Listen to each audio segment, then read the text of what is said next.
I'll take it with questions that you ask me. Okay. Okay.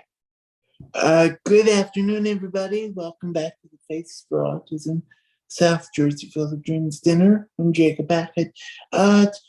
Switching gears a little, we've heard stories from everyone from the Field of Dreams and why that organization is so important to them.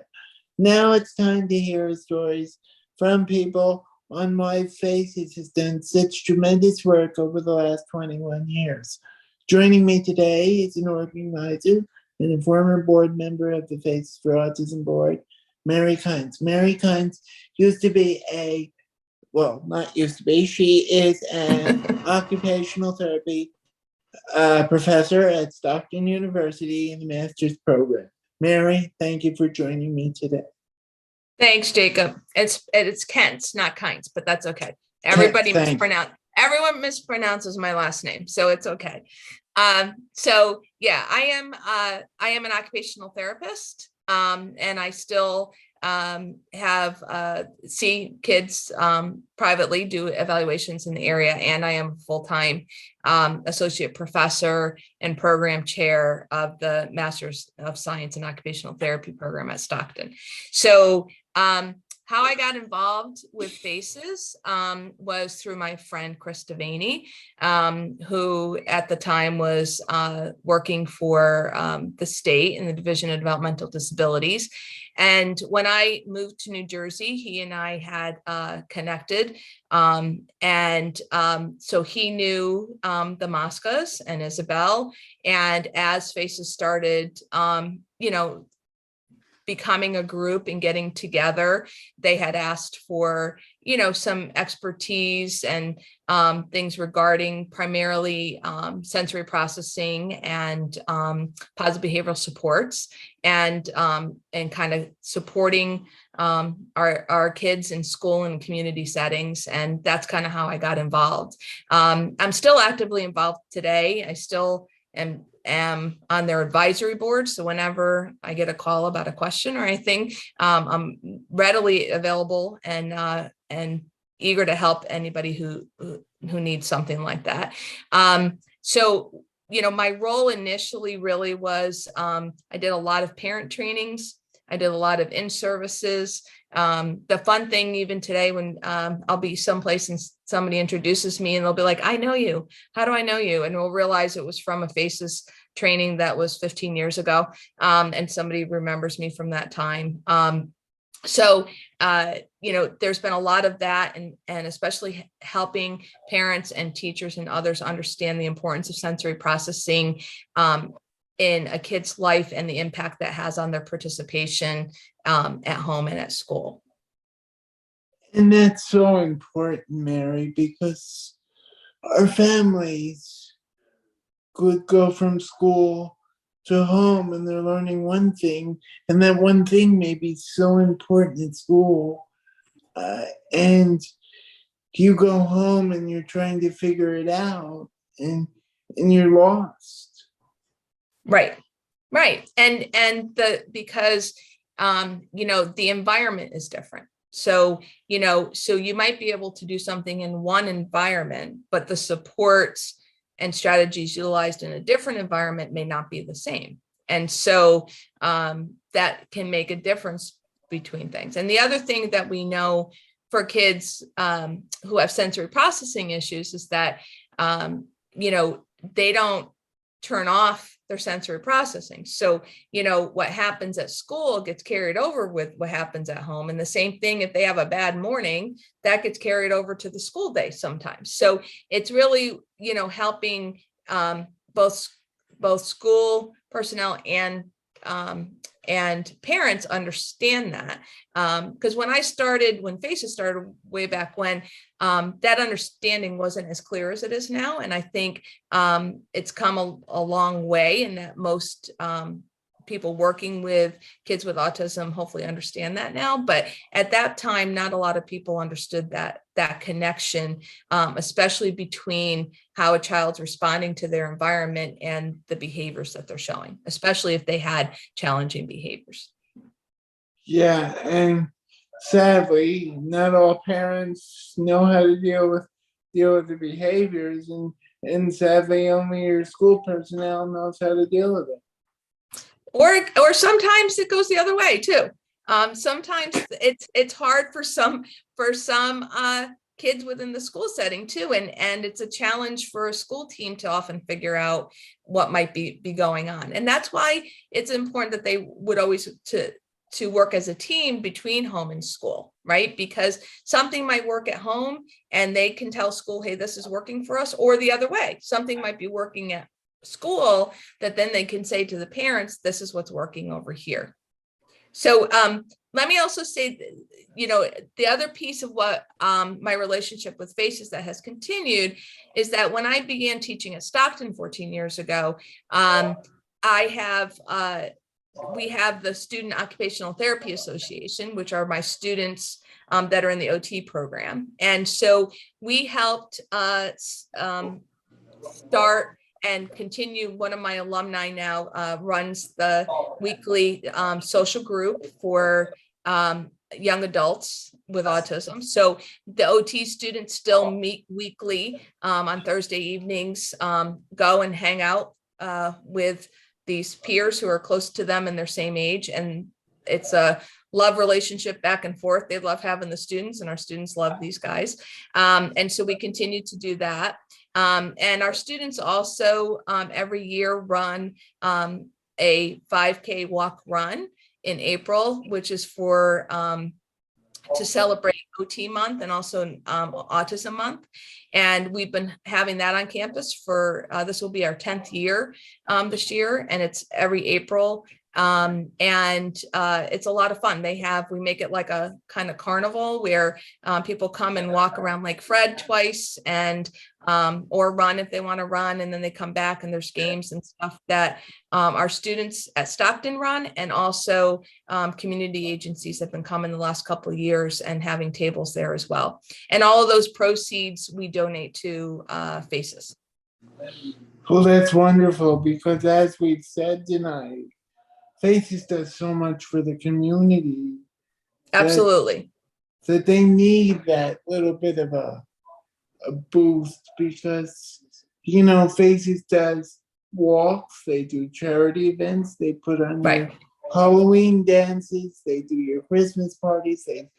I'm not sure if they still do it since COVID ran, their proms. Yep. They do stuff throughout the year. Right. So we can all have an enjoyable time. Right. And, and we try, and I know my students enjoy it because, it's a nice, some of them may not have been around a lot of people with disabilities before, right? And so this is a way for them in their professional training to also have an opportunity to not be in a treatment mode with them, but to get to know people for who they are. Right. And so especially going to the social groups on Thursdays and doing that, it's really fun for them to get to know these young adults for the people that they are. And it's a really, we're doing something for the community, but they were also doing stuff for my students and helping with their learning. Okay, yeah, Mary. Switching gears just a second. Talk about how some of your students have gotten involved with my organization, the South Jersey Field of Dreams. Yeah, so some of our students in our program, we only have 30 students per cohort. So every year we get only 30 students are in our program, but many of them are graduates of Stockton undergraduate, get an undergraduate degree from Stockton, and so a lot of them have already volunteered previously for Field of Dreams.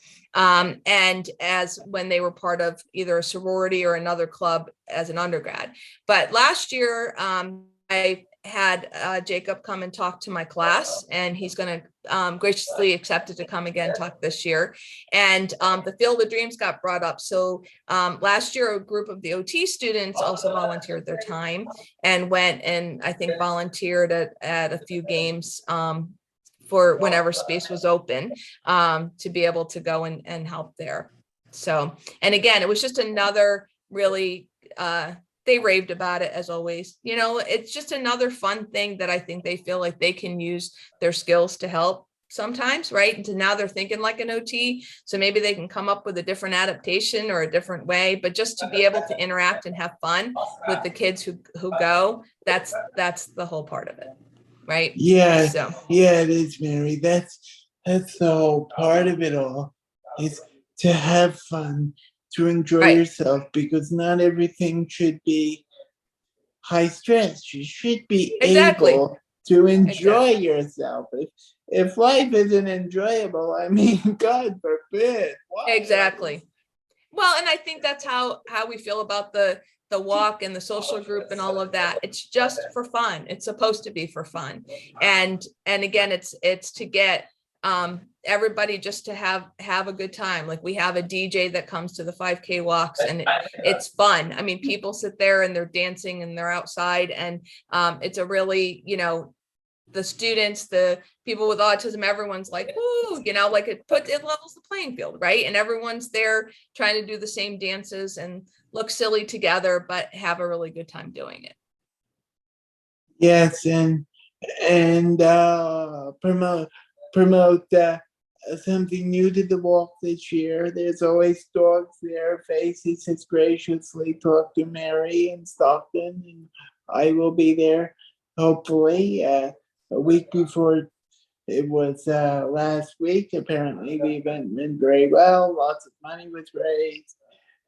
Thank you to all of you who supported this year's Faces for Autism 5K/dog walk.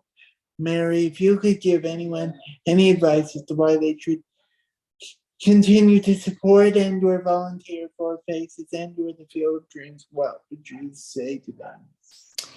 Well, I think, for Faces, I can just say that to this day, when I still see families who may have either moved to the area or have been newly diagnosed, their children. My first reference and referral to them is to contact Faces. I think that the family support that they give each other, either in person through the events that they run, but also through their social media, Facebook and Instagram. I get tagged on some of those because someone's like, I have this question. They're like, Mary, are you the right one to answer this? That's tremendous. Parents don't always know where to go. Parents don't know what supports are out there, and Faces is always there. And they run really important programs like Massey's Mission to help, get kids to be able to swim independently. I make referrals to that program all the time. I tell people when they run like the Halloween parties and when they do the day at the zoo or the boardwalk day, because they know if parents are often uncomfortable or nervous about bringing their kids because they think the kid's going to have a meltdown. These are family friendly, family accepted parties. And so it provides a support for parents that really was not there before they established stuff. And I think for both organizations, like we said, Jake, I think that part of this has been this, it's fun for kids that they can go somewhere and regardless of level of ability, they can participate fully and have a good time and enjoy being a kid. And I think that that's the freedom, especially that Field of Dreams gives everybody, right? So that they can go and they know, hey, I can be out there on that field like everybody else. And I think that's a real powerful thing for any kid. Yeah, and you're only a kid once, Mary, and you Absolutely. want to enjoy your childhood. Friends, if you would like more information on anything we've referenced in this interview, go on Stockton's website, Google the OT program, Google the activities Faces has, and I'll do this. If you would like more information on the South Jersey Field of Dreams, please visit www. A whole lot of W's in one sentence, www.southjerseyfieldofdreams.com. Friends, continue to enjoy tonight's dinner. We've only have a few hours left. Thank you to those of you who have supported tonight's cause.